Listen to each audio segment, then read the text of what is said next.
What's up, everyone? What's up? It's Glad good to have see you both guys. up. We've been live watching this footage, which we broke down earlier today. I hope you guys have checked it out. It's the first clip that Justin's team has dropped. And yeah, it honestly, as we've already previously showed, it does break down that Blake's not being fully honest. This clip right here, I mean, this quote right here about they're filming a slow dance and that he was basically harassing her, dragging his lips across her and telling her out of character, you smell good. It smells so good. None of this was in character or needed.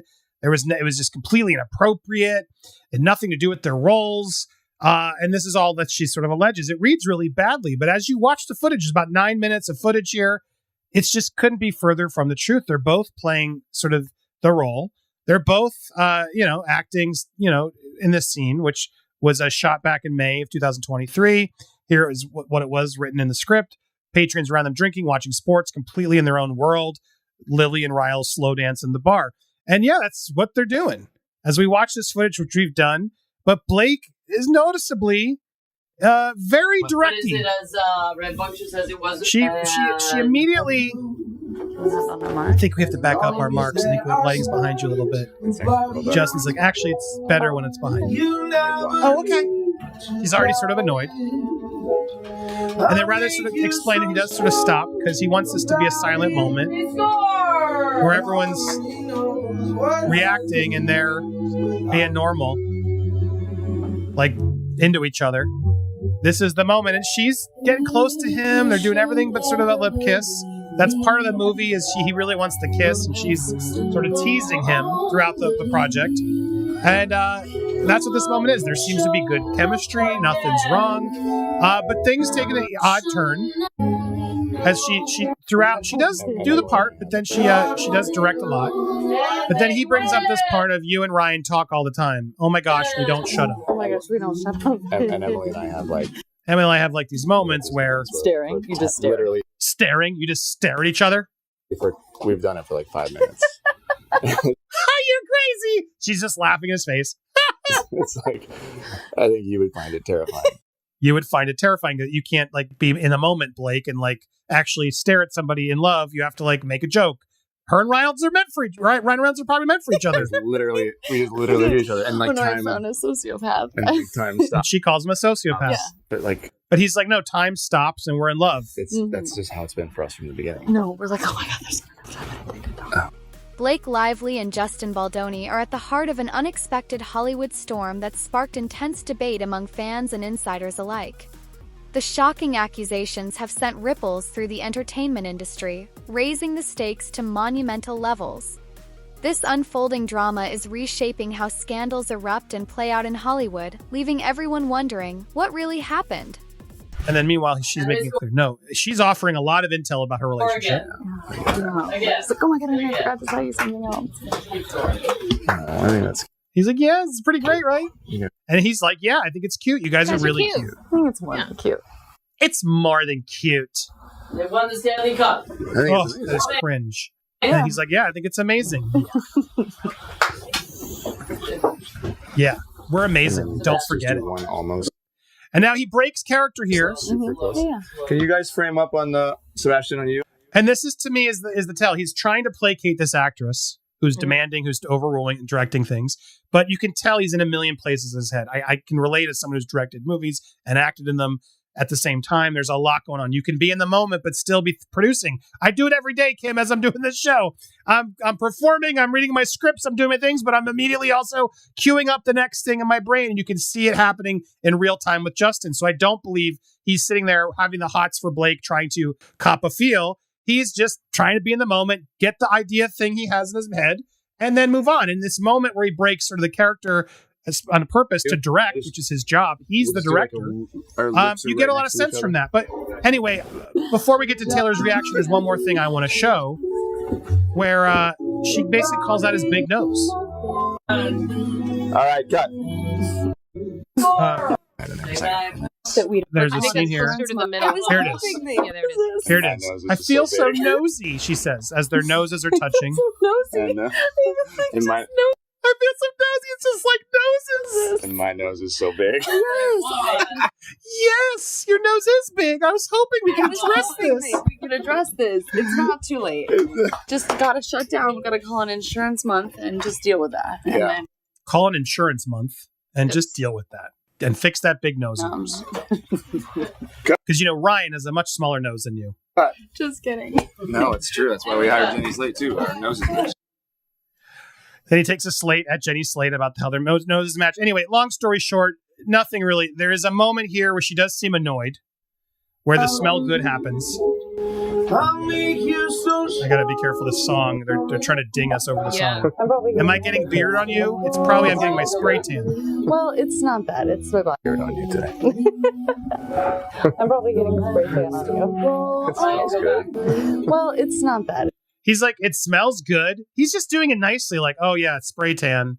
He's like, oh, well, that smells nice for spray tan. It's a very innocent reaction. Kim, do you feel like it smells good? Was it all creepy? I personally don't. I've had a number of conversations at work where people have commented that I smell nice.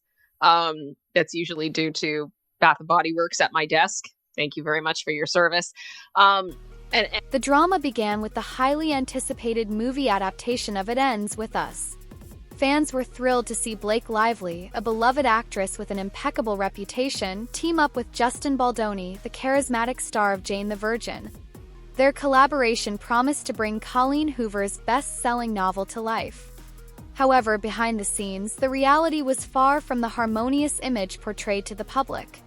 Reports surfaced alleging that Blake Lively had accused Baldoni of inappropriate behavior during production. The revelation sent shockwaves through Hollywood, igniting intense debates about accountability, power dynamics, and the treatment of women in the entertainment industry. Necessary for Baldoni to put this sort of language into that document for it to be listened or maybe taken seriously. Absolutely. She struck first blood, right? She came out with first there was the New York Times article, and then there was the Civil Rights Division complaint, and with her side. So she came out first. So at that point, he's getting dropped by his agent. He's losing other opportunities. He's getting a negative feeling in the public. He had to do something strong, and he had to get his story out there. And so I knew it would come, and they needed to have a big wave, a big blast coming from his side. So it started first with the lawsuit against the New York Times for having conspired with Blake Lively and her team to come up with this negative narrative. And now it's the direct lawsuit against Ryan Reynolds and her. So yes, he absolutely needed to do it to restore his credibility, to get his name back, and to be able to work. And I think it is interesting because so much of this lawsuit ultimately is going to play out in the court of public opinion. But I do want to put this up as well, just so we can get both sides here. This is from the Hollywood Reporter. We do know that Blake Lively's legal team has responded to this lawsuit as well, saying that it's yet another chapter in the abuser playbook.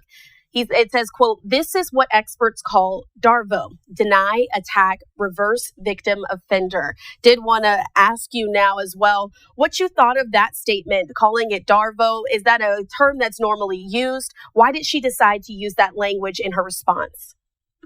I've never heard that term before. So, and it's certainly not a legal term. But she's sitting back because he's made some really bold allegations against her. And switching the narrative. And the public opinion is swaying a little bit. It's not just completely one-sided in her favor anymore because some people are getting a different view. But she had to come back and respond. But I think one thing is to take notice, and your audience needs to understand, Blake Lively is the power player. And when she is cast in a movie like this, she is the reason that Sony Pictures is doing the deal. She is the reason the movie's getting greenlit. So she wields a lot of power, even though she's just an actress and she's not a producer, a director, a rights owner. It really rests with her whether or not the movie gets finished and whether or not she gets the marketing out there. Now, I'm not saying that obviously, that she's bad and that means that she didn't, that she's the culprit. We still don't know that yet. But there's a power dynamic here. And she has the power on the set. And being with Ryan Reynolds, that doubles it. And so that dynamic needs to be kind of understood as we look at these text messages, as we look at the evidence, and to really understand what happened. And I have another question here because, I mean, both of these lawsuits are their particular sides. It feels like it's a lot of he said, she said. How will either of their legal teams move forward and when they're trying to get, and what proof will they use? Do they need to use witnesses? Will they bring up more text messages? We do know that text messages were in that initial New York Times article that came out where Blake Lively first accused Justin Baldoni of sexual harassment. You know, it started out as a he said, she said, but now it's turned into a very evidence-rich case. There is a lot of evidence, a lot of text messages, emails. There's going to be a lot of witnesses who can really corroborate either side's narrative. And so this case started out, you know, his word against her word. It's going to rest with the evidence, and there's a lot to it. And so, you know, we're not going to be left with just a credibility issue. You know, what her side of the story and his side of the story. Now we're going to look at what backs that up.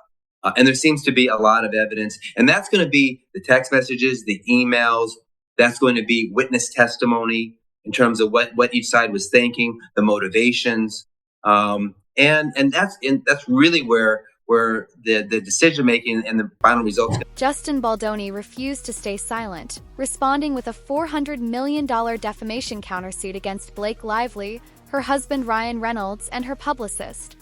His lawsuit presented a drastically different narrative, accusing Lively of fabricating the allegations to sabotage his career. Baldoni claimed her team was manipulating the public narrative, turning what he described as a personal dispute into a calculated public smear campaign. The legal battle intensified, deepening the controversy and dividing public opinion even further. Specifics, you need to write it down, and you need to have detailed examples about those experiences, as well as formally lodging a complaint as soon as possible. Unfortunately, those things are necessary and helpful to make a case if and when there ever has to be one. What do you make of Baldoni's response here? He's not going after her directly, but indirectly through the New York Times in this lawsuit that kind of puts some more headlines out there that are an alternative to what we were talking about before that. I think that the response is in line with his approach from if you've read the lawsuit, which I have several times, and you can see that there was an approach or an attempt via social media, that's what's alleged in the lawsuit, to try to create an image of himself as a feminist man who cares about these issues. That's certainly an image he's been cultivating for quite some time. That's clear without reading the lawsuit. But in the lawsuit, it alleges that he hired a company to help smear Lively's name and image in the media through several different strategies, planting stories, planting Reddit posts, etc. If those things are true, I do not see a difference in then attacking via the media, right? Using the media as a tool to create a counter narrative seems in line with the strategy that is alleged in the lawsuit. The media response is diversified, to say the least. There is the traditional media, the New York Times, who posted the initial story. There's also social media who are constantly commenting on the immediate updates that are happening here. And some people see this as a PR move for him or also for her. What do you make of that part of the public conversation we're having about what you call a traditional, very standard workplace harassment case? I think the fact that the meeting that occurred last January is well documented, and that there were steps outlined for how to continue successfully filming shows me that pervasive harassment was happening, and that it was affecting not only Blake Lively but other people working on the film as well.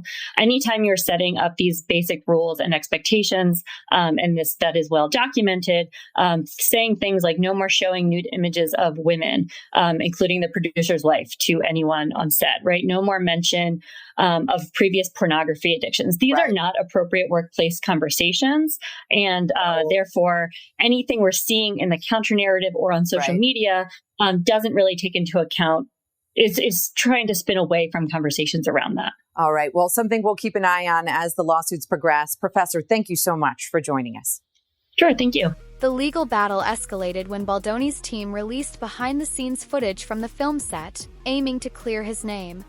The footage, showcasing interactions between Baldoni and Lively, only deepened the divide.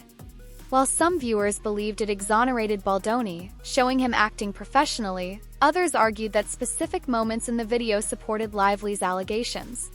Instead of resolving the controversy, the release fueled even more debate and heightened the public scrutiny. Actor-director Justin Baldoni is now suing his former co-star Blake Lively and her husband Ryan Reynolds, seeking more than $400 million in damages, accusing them of defamation and extortion. Baldoni directed and acted in the hit film It Ends With Us, which starred Lively as well. 2 weeks ago, Lively sued Baldoni and his production company, alleging harassment on set and a coordinated campaign to attack her reputation. A lawyer for Baldoni called Lively's claims false and outrageous. NBC News entertainment correspondent Chloe Malas joins us now. So, Chloe, this story just keeps getting bigger and bigger. Walk us through what Baldoni is alleging here and just remind viewers how we got to this point. Sure. So I think in order to explain where we are today, let me just take you back a couple of weeks to kind of talk about how we got here. So a couple weeks ago, you guys might remember on New Year's Day, there were 2 lawsuits that were filed. Blake Lively filed a lawsuit against Justin Baldoni, claiming harassment took place by Baldoni against her on the set of It Ends With Us, and that an orchestrated smear campaign took place behind the scenes with his PR team. And they had these text messages. And then a little bit before that lawsuit was filed, there was this explosive piece in the New York Times with this very dramatic headline from the publicist saying, "We can bury anyone." Well, on that same day, Justin Baldoni sued the New York Times for libel for $250 million, saying that Blake Lively had conspired with the New York Times to make him look like this bad individual when really it was all Lively. Well, now he's put all of that in a lawsuit against Lively. And like you said, Ryan Reynolds, in which he says, hold on a second. It wasn't me orchestrating a smear campaign against Lively. It was actually Blake Lively, her husband, her PR team coming at me because we had creative differences over the film. So he is seeking over $400 million.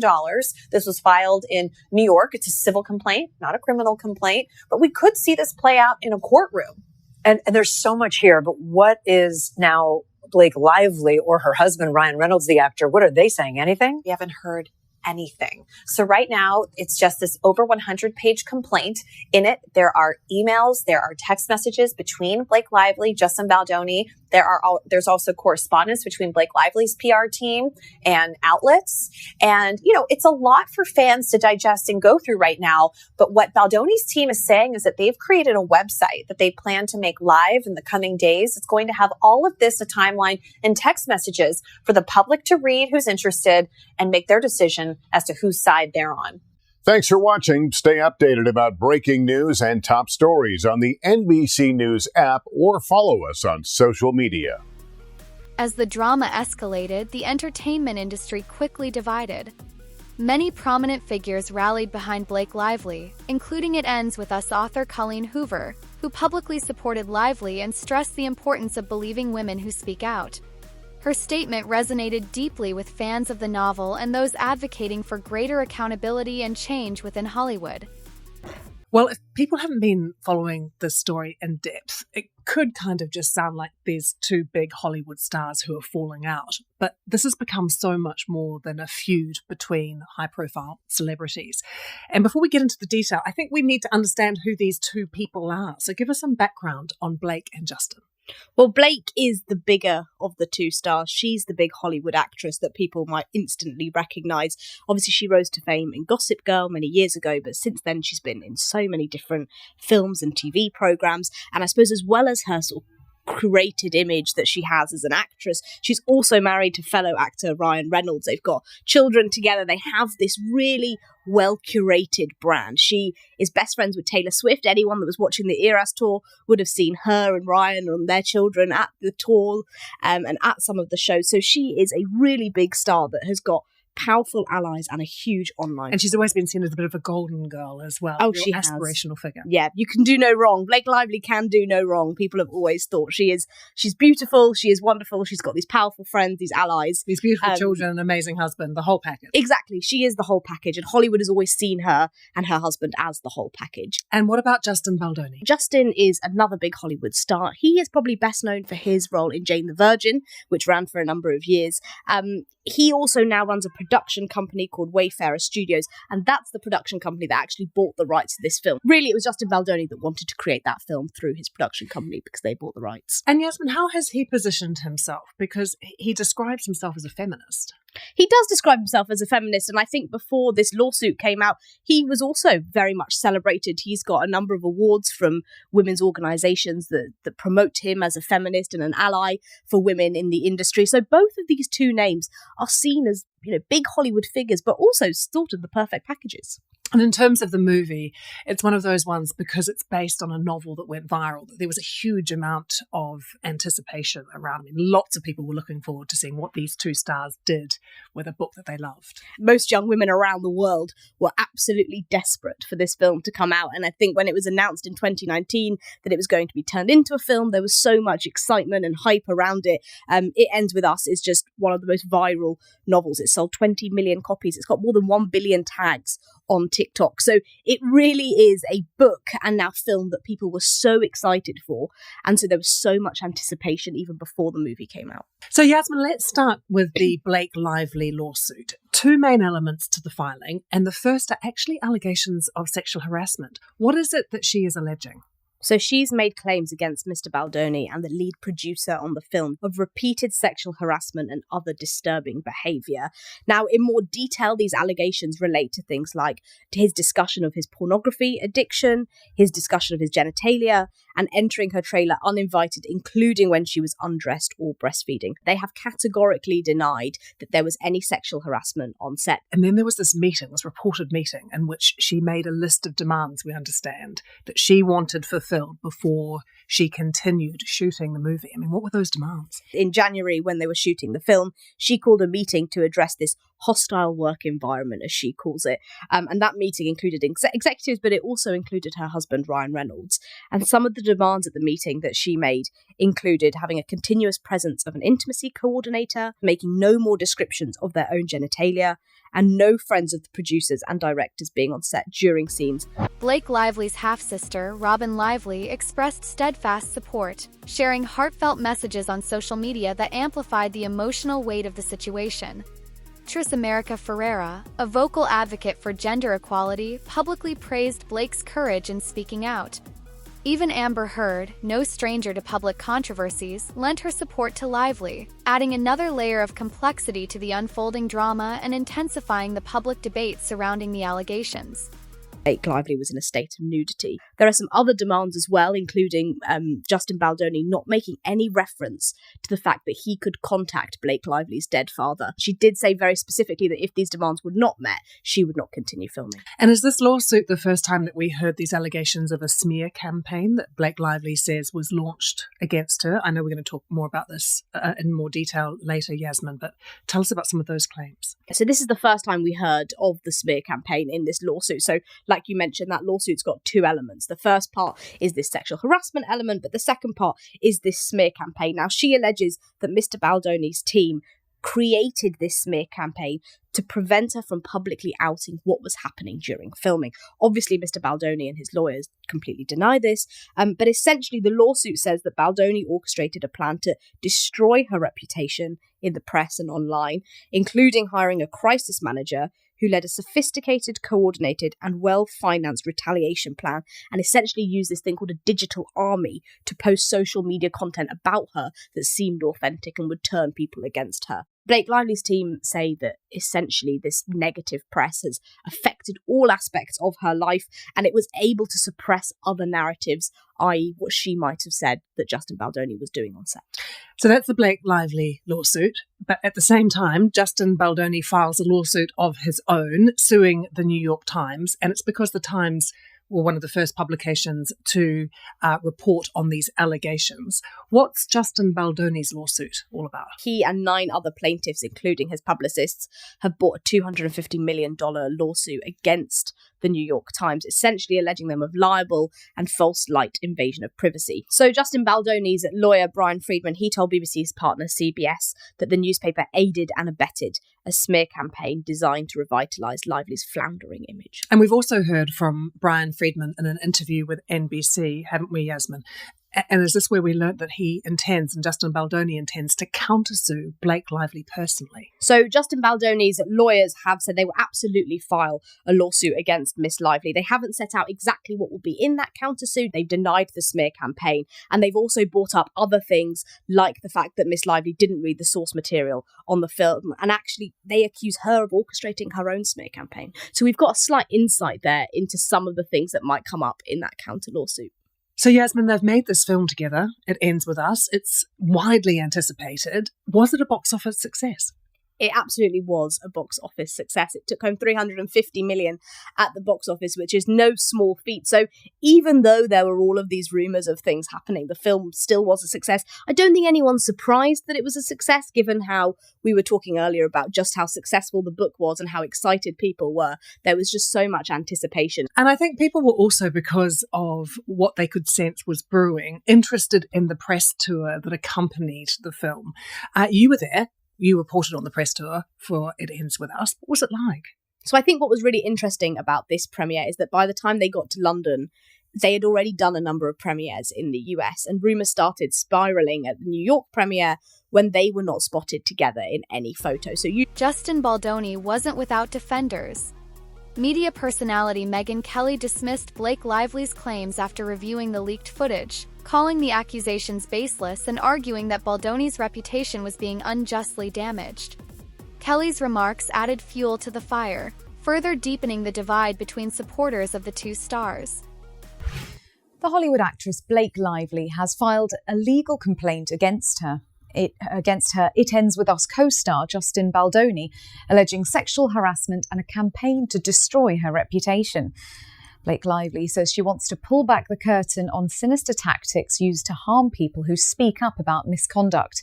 Mr. Baldoni's legal team told the BBC the allegations are categorically false. Well, our reporter Matt Graveling joins us now. Matt, what more can you tell us? Well, Lakshmi, these details have come out in paperwork filed to the California Civil Rights Department, and it's a complaint by the actress Blake Lively, and it accuses the actor Justin Baldoni and his team of sexual harassment and a campaign to destroy her reputation. Now, to understand how we got to this point, Lakshmi, we do need to first rewind a little bit.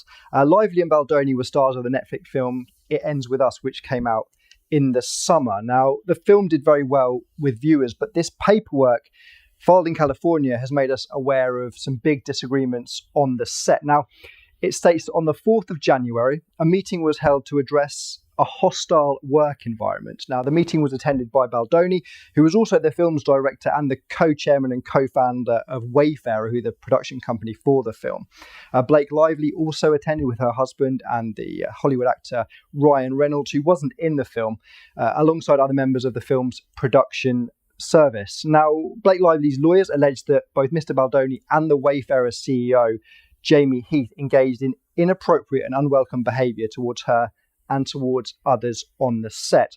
Now, the meeting included a list, Lakshmi, of 30 demands relating to the pair's alleged misconduct to be met to ensure the production of the film could continue. Now, among them, Blake Lively requested there's to be no more mention of Mr. Baldoni or Mr. Heath's previous pornography addiction. There's to be no more descriptions of their own genitalia, and no more adding of sex scenes outside of the script that Blake Lively had already approved when signing onto the project.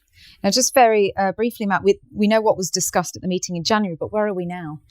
Well, this came out in August, this film, Lakshmi, but fast forward to now, and Blake Lively's team have filed that complaint against Baldoni, alleging the sexual harassment and a campaign to destroy her reputation.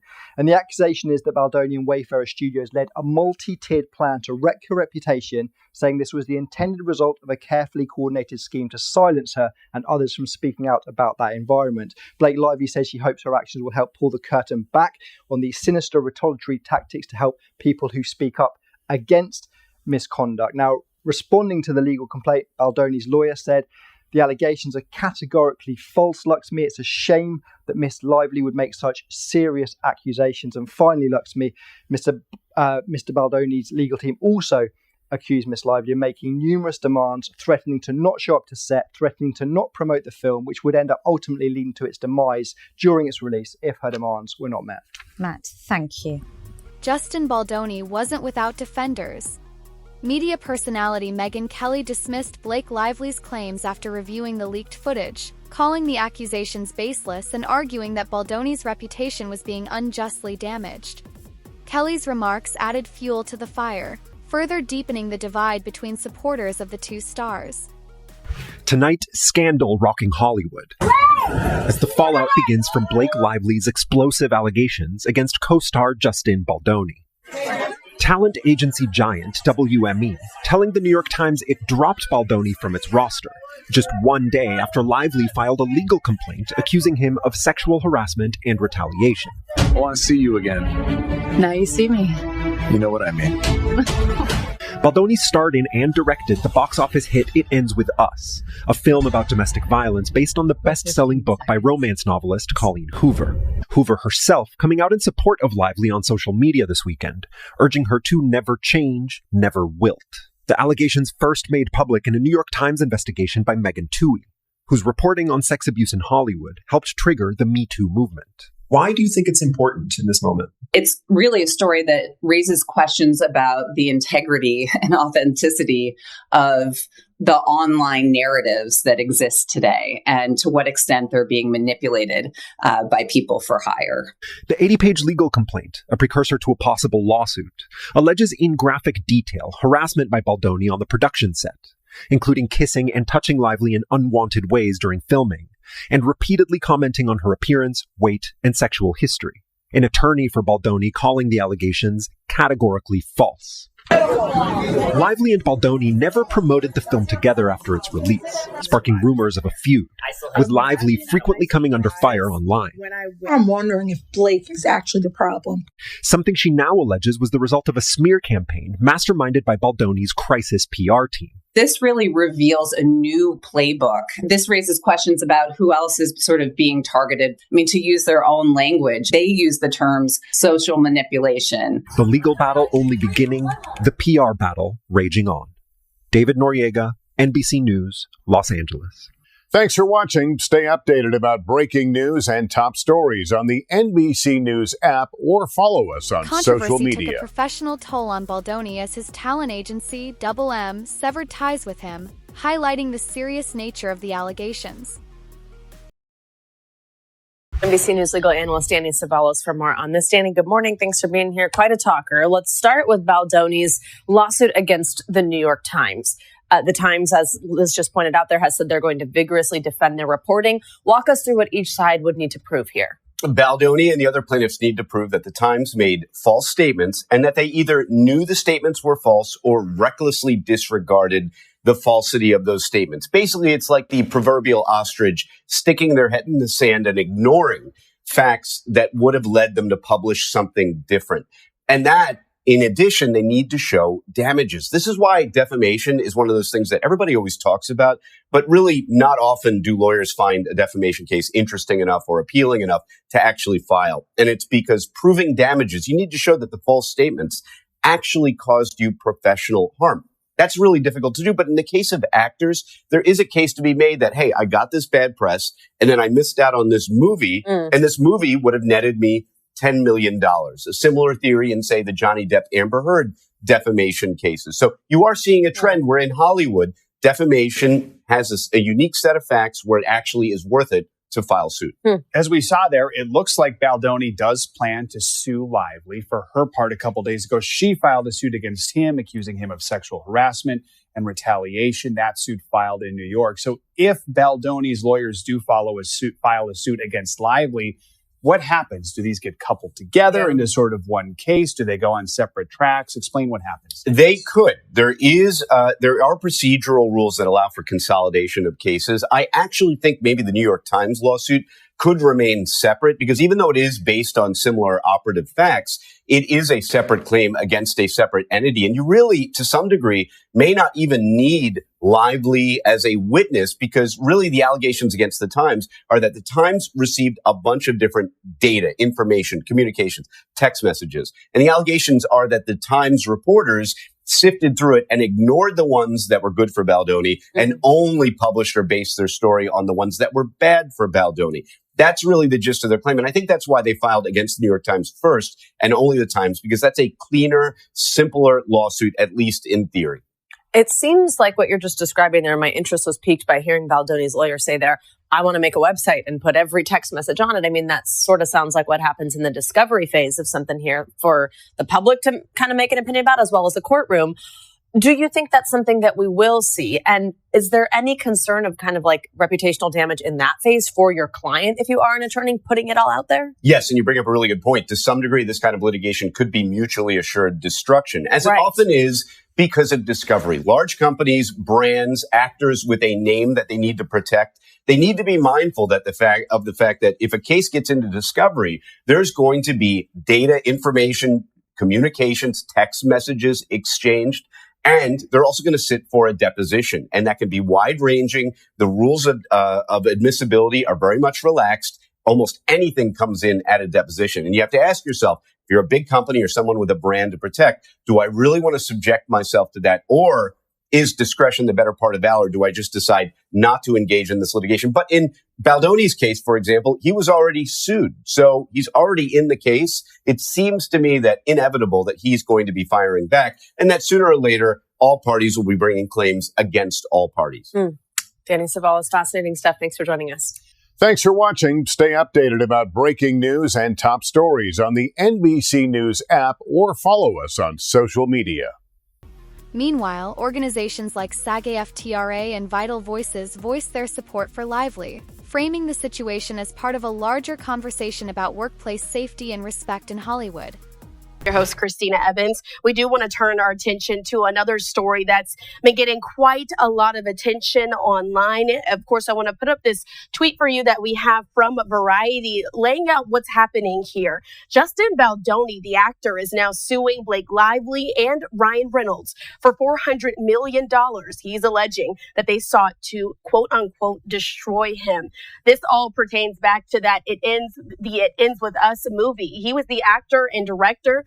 Justin has now sued his co-star Blake Lively and her husband, Deadpool actor Ryan Reynolds, for defamation and extortion on Thursday. This was the latest move, though, in a very bitter legal battle surrounding the dark romantic comedy. Do want to put up some video for you as well here. But the suit there that was filed in federal court in New York by Baldoni and production company Wayfair Studios is now seeking at least $400 million for damages. That includes loss of future income. It alleges that Lively and Reynolds hijacked the production and marketing of It Ends With Us and then manipulated the media to smear Baldoni and others on the production with false allegations of sexual and other harassment. We do know, though, that this lawsuit comes just about 2 weeks after both Lively and Baldoni and several others tied to the film alleged that they were retaliated against for her coming forward about her treatment on set. So Lively, of course, sued Baldoni 2 weeks ago, and now he is coming out in a lawsuit to respond to that. I do want to bring into the conversation now Trey Lavelle to just dive into this story. Trey, thanks so much for being with us here on Live Now from Fox. This has been a story that has taken so many twists and turns over the last few weeks. What are your initial thoughts with Justin Baldoni now bringing this new lawsuit against Blake Lively and Ryan Reynolds? Well, I think what happened was initially when Blake Lively came out and she filed that complaint with the Civil Rights Division, California, it was just her version. And so people were pretty quick to jump on the bandwagon. There were pretty bad allegations. His agent dropped him the day after. And it was a very just one-sided narrative. Now we're seeing the other side of the coin. And he has a completely different narrative, an explanation in terms of what really happened. And it's going to be about the evidence. So, I knew it would come around. I knew, that we were sitting with her version for a while, but they were going to come out. And if the attorney lives up to his promises on showing the evidence, on showing all these text messages and having a website to be very transparent for the public, it's going to be very interesting. And I do want to read out a statement that we have as well. This is reported there from the Associated Press. It says that this is a case about two of the most powerful stars in the world deploying their enormous power to steal an entire film out of the hands of its director and its production studio. This is what is inside of that lawsuit that Baldoni did file. It says, then when Lively and Reynolds' efforts failed to win them the acclaim that they believe they so richly deserved, they turned their fury on their chosen scapegoat. I mean, Trey, when I'm listening to that, that's pretty powerful words to put into a written document that's going to be there in the court systems. Case evolved beyond a mere celebrity dispute, shedding light on systemic issues within the entertainment industry. Sparked crucial conversations about power dynamics, accountability, and the handling of allegations involving high-profile individuals in Hollywood. Tonight, bombshell allegations from one of Hollywood's biggest stars, Blake Lively, accusing Justin Baldoni, her director and co-star in the film It Ends With Us, of sexual harassment and of orchestrating a smear campaign against her. Hey, Lily, you want to do the honors?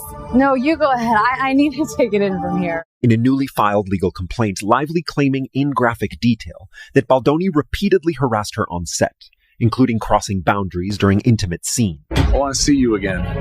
Now you see me. You know what I mean. During production of the film about domestic violence, a meeting was held to address Lively's concerns with her husband Ryan Reynolds in attendance, according to the complaint. The complaint also alleges that Baldoni, fearing Lively would make her claims public, hired a crisis management team to destroy her reputation. In text messages included with the complaint, PR executives discussed Baldoni's desire to see Lively buried, one writing, "You know we can bury anyone." And they definitely make all of the parties involved in those exchanges, Baldoni and his publicist, look somewhat calculating, somewhat vicious, frankly. Attorneys for Baldoni and Wayfarer Studios deny the allegations, calling them categorically false and a desperate attempt by Lively to fix her negative reputation. You have Justin Baldoni, who has really presented himself as kind of a feminist, who's talked negatively about toxic masculinity. And this seems to fly in the face of that. It's a huge deal. A lot of reputational issues at stake here. There's a lot of money at stake. And there's the careers of two very big stars. David Noriega, NBC News, Los Angeles. Thanks for watching. Stay updated about breaking news and top stories on the NBC News app or follow us on social media. Public reaction to the controversy has been a whirlwind, with social media platforms becoming battlegrounds for heated debates. Hashtags like #TeamBlake and #TeamJustin trended worldwide. Supporters of Lively lauded her bravery in speaking out, while Baldoni's defenders pointed to the leaked footage as evidence of his innocence. Pressed together. And Yasmin, as a journalist attending the premiere, were you given any direction from the PR teams? Were you told there were certain things you should ask or could ask or shouldn't ask? At the London premiere, we were essentially warned as press not to ask Blake Lively any questions about Justin Baldoni whatsoever, which is obviously very unusual to be told that you can't ask an actor about their co-star in a film. The other things we were told were not to ask questions that were too heavy-hitting, to keep things nice and light and fun, and to avoid talking about domestic abuse, which is one of the main themes of the film.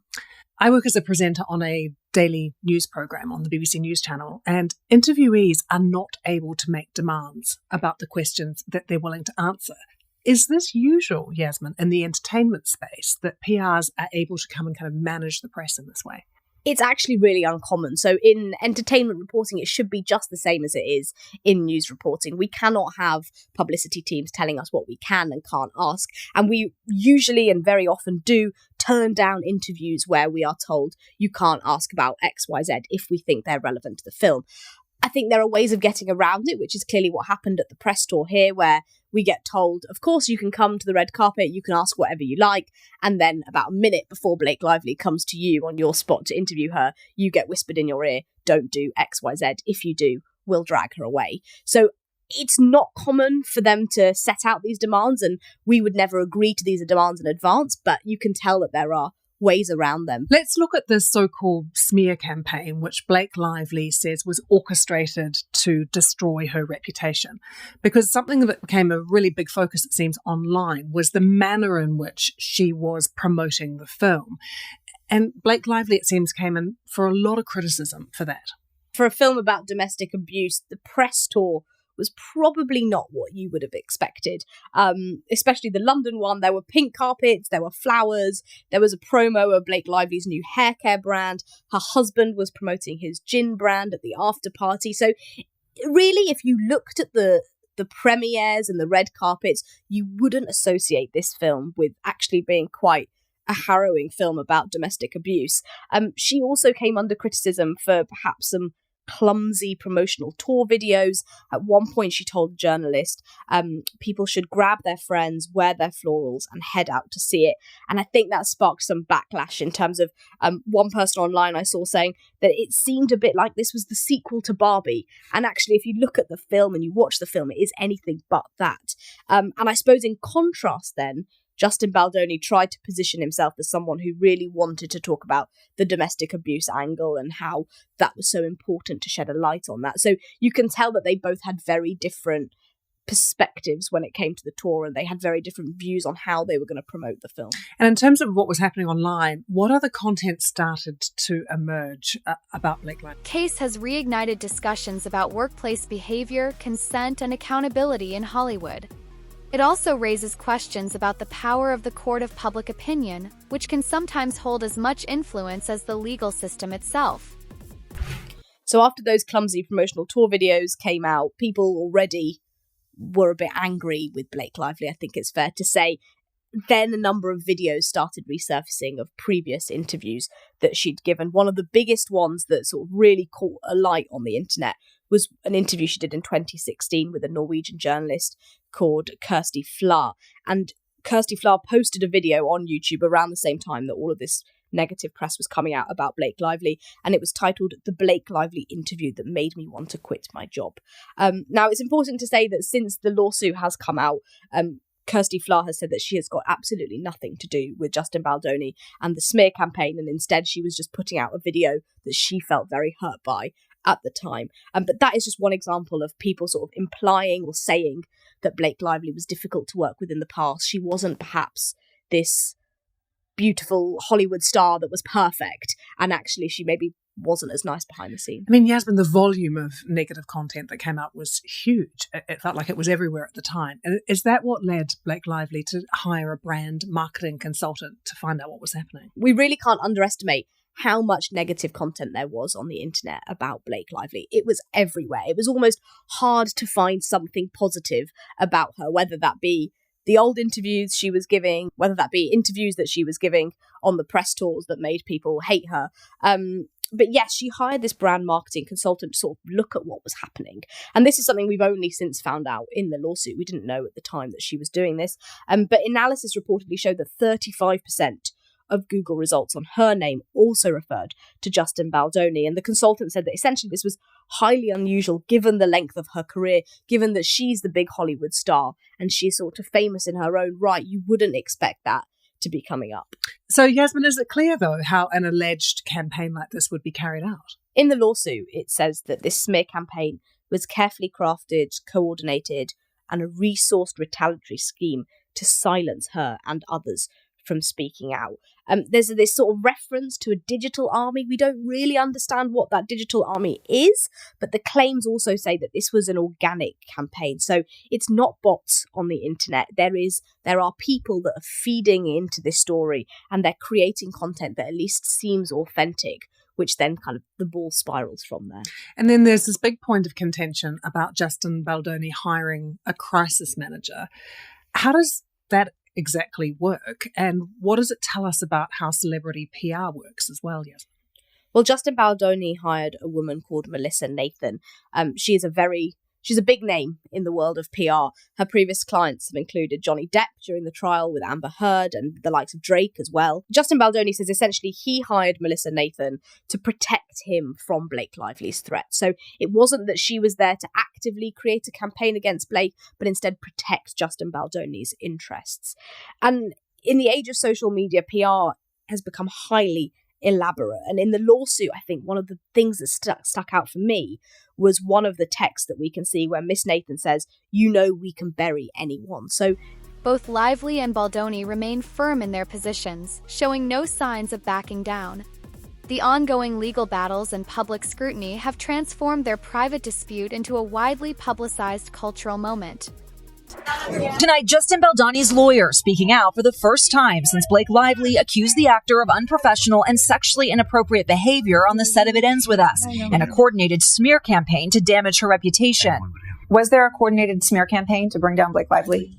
100% no. Lively has filed a civil rights complaint and a lawsuit against her co-star, who also directed the film, where she claims that in retaliation for raising concerns, Baldoni and his team launched an online social manipulation campaign to destroy Lively's reputation.